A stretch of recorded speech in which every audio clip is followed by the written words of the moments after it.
Les événements semblent se précipiter ce matin. Washington, de son côté, continue d'insister pour permettre aux civils de quitter Gaza. Via un corridor humanitaire, demande appuyée par le Brésil qui assure la présidence tournante du Conseil de sécurité des Nations Unies. L'Égypte pourrait servir d'échappatoire et ouvrir un passage, solution qui se heurte au refus catégorique du président égyptien.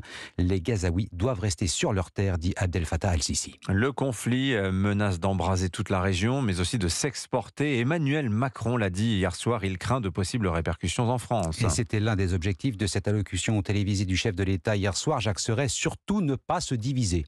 Oui, Emmanuel Macron en appelle aux Français. Notre devoir, dans ce moment que nous vivons, est de rester unis comme nation et comme République. Le chef de l'État ne veut pas voir le conflit s'importer sur notre sol. Ne menons pas chez nous des aventures idéologiques par imitation, par projection. N'ajoutons pas des fractures nationales aux fractures internationales. Principalement visée par cette mise en garde, la France insoumise de Jean-Luc Mélenchon qu'il prend soin de ne pas mentionner. Rien ne peut justifier le terrorisme. Il ne peut jamais y avoir de oui mais. Emmanuel Macron précise enfin la position de la France quant à la réaction militaire de l'État hébreu. Israël a le droit de se défendre en éliminant les groupes terroristes, dont le Hamas, par des actions ciblées, mais en préservant les populations civiles, car c'est là le devoir des démocraties. Le président qui annonce un nouveau bilan de 13 Français tués dans les attaques du Hamas. Jamais, rappelle-t-il, depuis l'attentat de Nice en 2016, autant de nos compatriotes avaient été assassinés par des terroristes. Les 13 Français tués, on vient de l'entendre à l'instant avec Jacques Serret du service politique d'Europe 1. 17 sont toujours portés disparus, dont 4 enfants.